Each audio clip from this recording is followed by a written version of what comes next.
Les régules de charge produit, une histoire de trop ou de pas assez.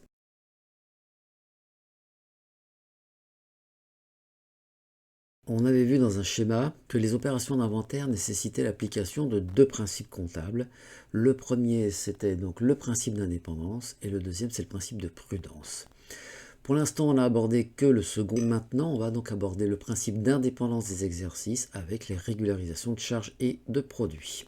Dossier 4, les régularisations de charges et produits. Comme je venais de l'indiquer, on va utiliser le principe d'indépendance des exercices qui va nous permettre d'ajuster les produits et les charges, trop ou pas assez. Et puis, quand on va procéder donc aux régularisations, on va avoir deux situations.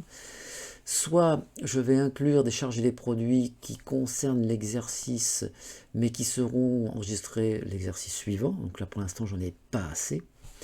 Ou alors exclure de l'exercice des charges et des produits qui doivent être attachés à l'exercice suivant. Là, j'ai trop de charges ou trop de produits et il faut que je les mette sur l'exercice qui correspond.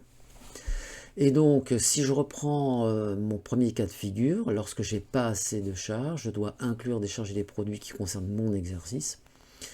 Eh bien, on a ce qu'on appelle soit des charges à payer, j'ai pas assez de charges, ou des produits à recevoir, j'ai pas assez de produits. Par exemple, du genre, j'ai livré des biens, mais je n'ai pas eu le temps de faire la facture. Pourtant, la livraison a eu lieu dans mon exercice. Ces biens qui ont été livrés auraient dû faire l'objet d'un enregistrement dans les produits. Ce n'est pas encore le cas, je n'ai pas ma facture, donc je vais forcer un produit pour remettre donc ce produit dans mon exercice. Et puis on utilise certains comptes de régularisation, donc soit facture fournisseur non parvenu, ou client facture à établir, ou des intérêts courus non échus, ICNE, intérêts courus non échus. Et puis de l'autre grand cas de figure, c'est quand on va avoir trop de charges ou trop de produits. Et là, on a ce qu'on appelle des charges constatées d'avance ou des produits constatés d'avance. CCA, PCA. Et donc ici, vous voyez, on utilise le compte 486 pour les charges, 487 pour les produits. Alors le mécanisme, il va falloir repérer l'exercice de rattachement de la charge ou du produit. On va passer une écriture de régularisation au 31/12 si on clôture à l'année civile ou à la date de clôture de l'exercice si je ne correspond pas à l'année civile. On va clôturer les comptes, on va ouvrir un nouvel exercice et à l'ouverture du nouvel exercice, il y aura une contrepassation de l'écriture d'inventaire qui va nous permettre après de faire la régularisation de cette charge ou de cette produit sur l'exercice suivant. On verra ça après, vous allez comprendre. Ça fait déjà pas mal d'années que vous avez des logiciels qui vous permettent de contrepasser automatiquement vos écritures d'inventaire. On les enregistre dans un journal spécifique. Et le logiciel sait que toutes ces écritures doivent être passées directement à l'envers. Ça permet de gagner du temps. Grand 2, la régularisation des charges, on fera les produits après. Grand A, les charges à payer. Les charges à payer correspondent à des charges qui concernent l'exercice N, mais qui ne sont pas encore comptabilisées, car l'entreprise n'a pas encore reçu les pièces comptables. Il y a deux cas de charges à payer qui vont être étudiés à l'intérieur de ce dossier. Les marchandises qui sont reçues sans la facture et les intérêts courus non échus sur un emprunt bancaire. Donc on commence par les marchandises reçues sans la facture. Les charges à payer correspondent à une charge d'achat de marchandises qui ont été livrées, mais pour lesquelles le fournisseur n'a pas encore fait parvenir de facture. Les marchandises figurent donc en stock à la fin de l'année. Par conséquent, la charge relative à l'achat de marchandises doit être attachée à l'exercice. Alors visuellement, c'est quand même plus intéressant à regarder sur un schéma. Donc en fait, vous avez une livraison qui a eu lieu ici. Il y a eu un transfert de propriété. Si c'est dans le cadre d'un achat, ça veut dire que vous devenez propriétaire des biens qui ont été livrés et vous pouvez les transformer ou les revendre. Normalement, la charge devrait être inclue dans mon exercice puisque la livraison a eu lieu. Ici, vous avez l'exercice N et là, on a donc la clôture au 31/12 si on clôture à l'année civile. Et là, j'ai l'exercice suivant. Ma facture ne parviendra à l'entreprise que l'exercice suivant. Donc au titre de mon exercice, je n'ai pas de facture. Donc ce qui veut dire que ici, pour l'instant, je n'ai pas la charge. Je vais enregistrer en stock ma livraison, si je ne l'ai pas encore utilisée ou vendue, mais je n'ai pas encore la charge. Donc, il faut que cette charge que je vais constater sur l'exercice N+1 soit rapatriée, je vais la forcer sur l'exercice N, d'où le sens de la flèche rouge. Donc je vais ramener cette charge dans mon exercice. Alors comment on procède ? Eh bien, on va simplement constater donc un achat de marchandises, puisqu'ici il s'agissait de marchandises. Donc, je vais procéder donc à l'enregistrement suivant. 607 achats de marchandises, il y en a pour 1000 € hors taxe. Donc, 1000 € en compte 607. Dans le journal des OD toujours, je mets une TVA ici à régulariser 200 €, TVA à 20%. Attention pour la TVA, j'utilise un compte spécial 44,58, TVA à régulariser. Je peux rajouter un 6 parce que ici, mon compte de charge commençait par un 6. Donc dans ces cas-là, ça va être une TVA régularisée sur charge ou une TVA sur facture non parvenue. Et puis je vais utiliser non pas un compte 401 fournisseur, parce que ce n'est pas une vraie facture, je vais utiliser donc un compte 400-800 fournisseur, facture non parvenue pour le TTC. Comme ça, j'ai bien rapatrié mes 1000 € d'achat dans l'exercice N. J'ai clôturé mes comptes. J'ai remis à zéro les 6 et les 7. L'ordinateur l'a fait tout seul.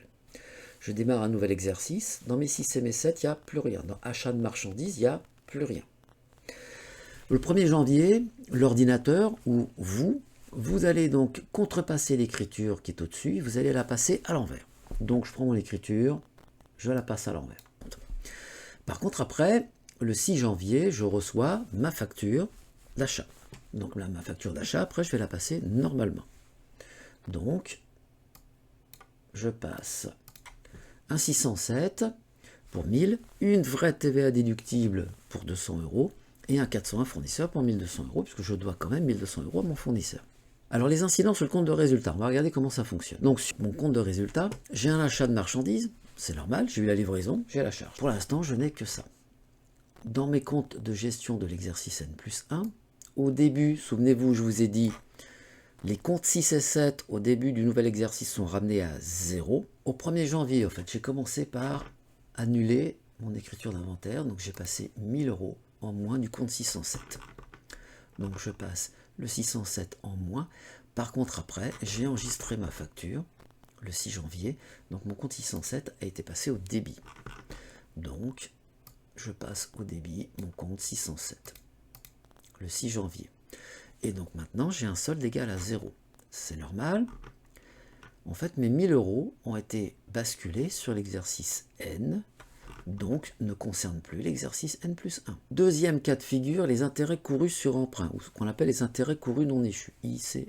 Vous allez avoir un emprunt, vous avez une annuité, donc une fois par an, vous remboursez du capital et les intérêts. On a déjà passé ce type d'écriture. Vous avez encore une annuité, l'exercice N+1, et en fait, le Code civil vous dit que les intérêts courent au jour le jour. Donc, mes intérêts courent sur l'exercice, mais ils ne seront payés que ici.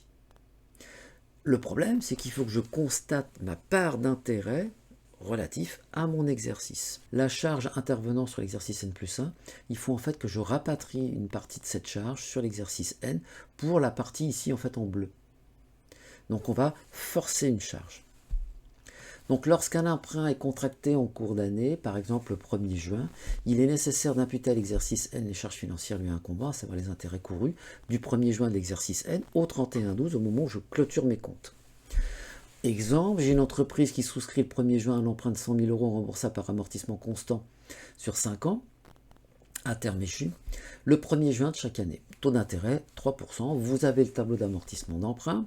Donc ici, c'est sur des amortissements constants, on est toujours sur 20 000 € d'amortissement, et j'ai mes intérêts ici qui sont calculés sur les capitales restants dus. Ici, je vais avoir donc une partie de ces 3 000 € qui vont concerner à la fois l'exercice N et à la fois l'exercice N+1. Donc ce qu'il faut, c'est reprendre les 3 000 €, mais calculer la quote-part qui va être ici en bleu, pour pouvoir l'enregistrer au 31/12 ici. Mon emprunt ayant été contracté le 1er juin, ils vont courir donc du 1er juin, juillet, août, septembre, octobre, novembre, décembre. Donc 7 mois. 7 mois d'intérêt couru sur les 12. Les 3 000 € ici correspondent à 12 mois. Et moi, je ne vais prendre que 7 mois sur les 12. Alors déjà, bon, je contracte l'emprunt, 100 000 €, ça on l'avait déjà vu. Et au 31/12, donc, je vais passer cette 12e de la charge. Je vais donc constater 1750 €, c'est-à-dire 3 000 € fois cette 12e. Et je passe ça dans un compte 164,8. 164, c'est emprunt. Et je rajoute un 8 pour dire que ce sont des intérêts courus non échus sur emprunt. On aurait aussi pu prendre éventuellement un 168.8 si on avait enregistré l'emprunt dans le compte 168 autre emprunt. Mes comptes de bilan. Je vais constater en 512 banques l'emprunt que j'ai contracté. Donc en contrepartie, bien sûr, j'ai une dette. Et puis je vais constater 1750 € d'intérêts courus non échus parce que les intérêts courus non échus s'enregistrent sur la même ligne de bilan que les emprunts. C'est emprunt avec les intérêts courus non échus. Toujours le même principe, je clôture les comptes. Au 1er janvier, si je clôture à l'année civile, j'ouvre un nouvel exercice. Et à ce moment-là, au 1er janvier, je dois passer mes écritures d'inventaire à l'envers. Je vais les contrepasser.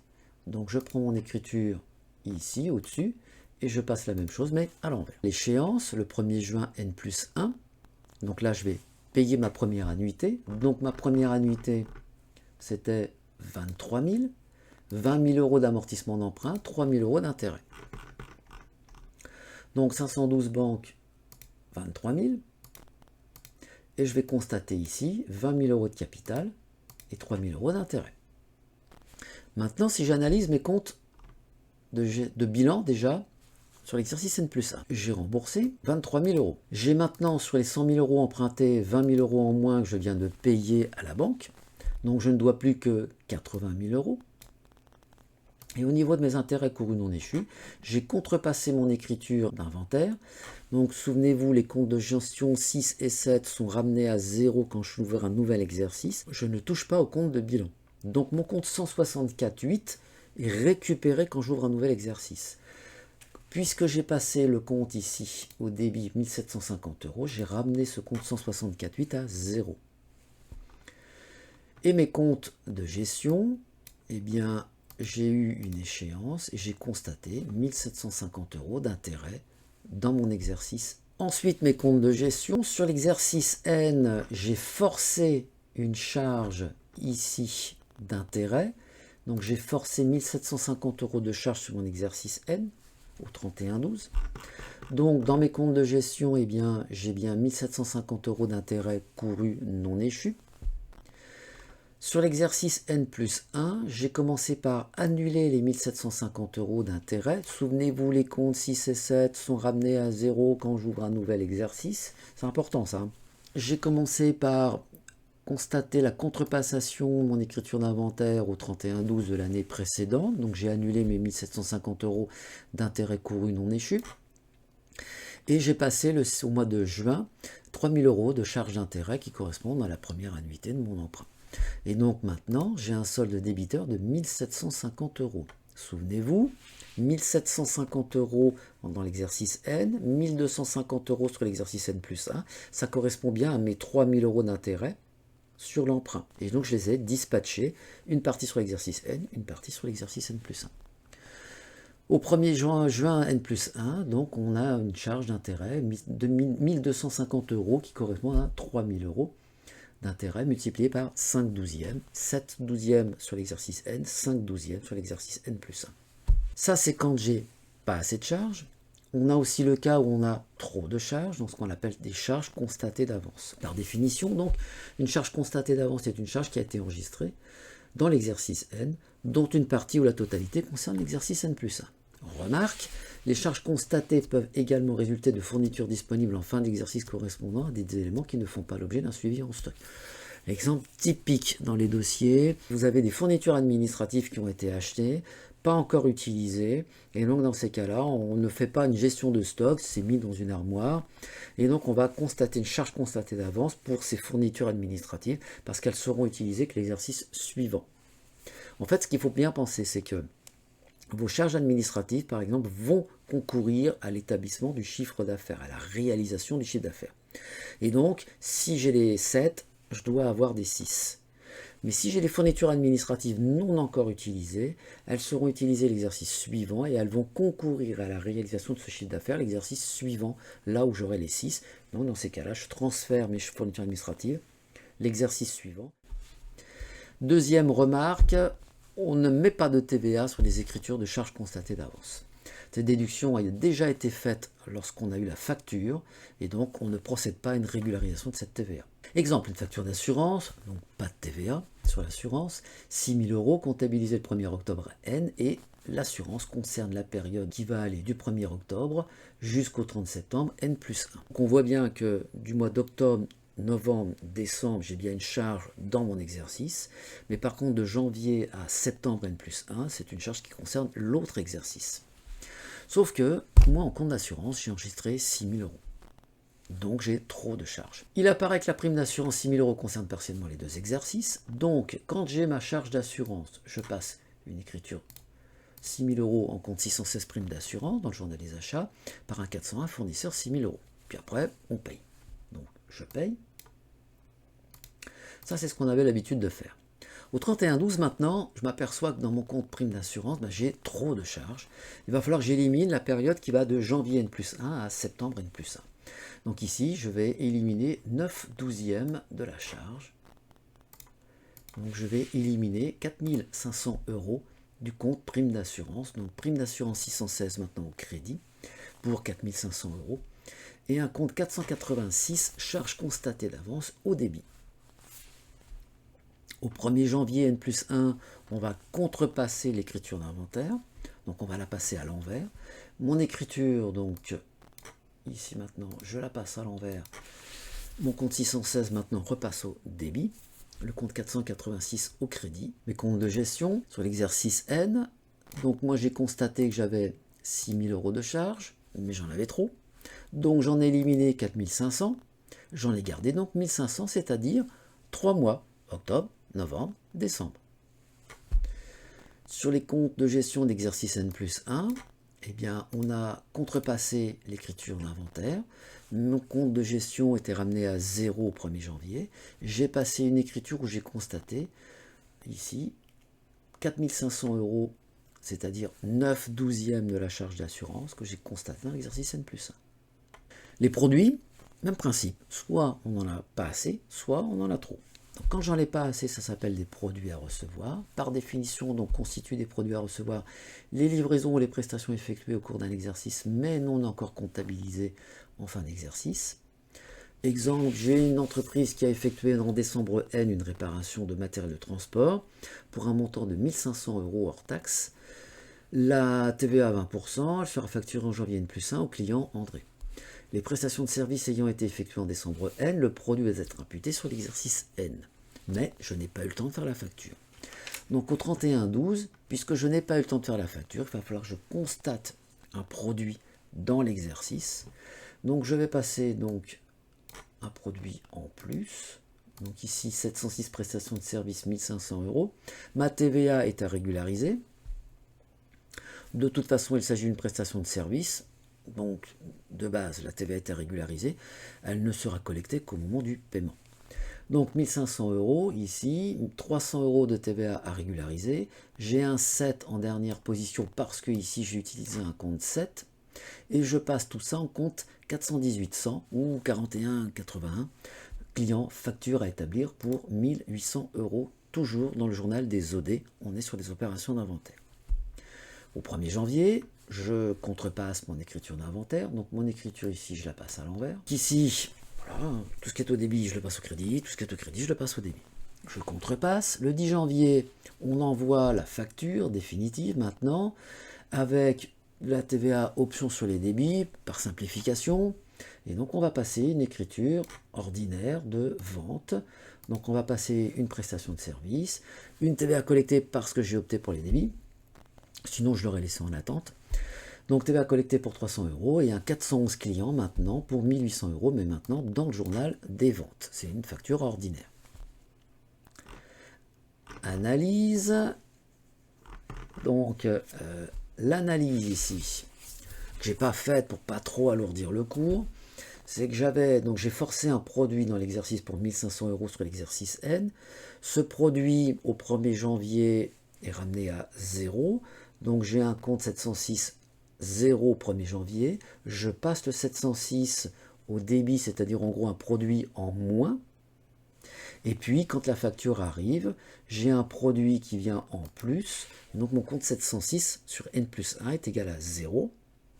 Par contre, j'ai bien 1 500 euros sur l'exercice N. En fait, mon produit, ce qui était enregistré sur N+1, je l'ai forcé, je l'ai ramené sur l'exercice N. Quand j'en ai trop, ça s'appelle des produits constatés d'avance, ou PCA. Définition, les produits constatés d'avance sont des produits qui ont été enregistrés durant l'exercice, mais qui ne concernent que l'exercice suivant. Il peut s'agir de vente ou de prestation de services facturés, mais non encore livrés ou achevés, mais également de produits encaissés, comme des loyers, concernant 2 exercices à la fois, et lorsqu'il y a une TVA collectée, elle a déjà été déclarée, on n'a pas de régularisation de TVA à faire. Exemple, une entreprise industrielle dispose d'un entrepôt non utilisé pour son activité principale.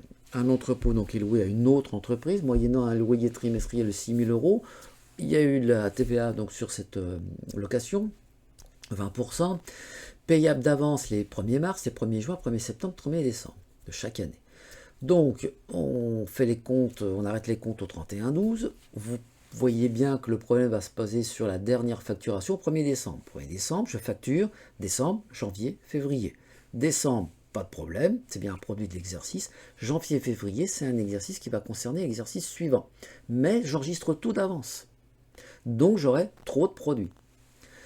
Le 1er décembre, donc, on va enregistrer en produit 3 mois de loyer.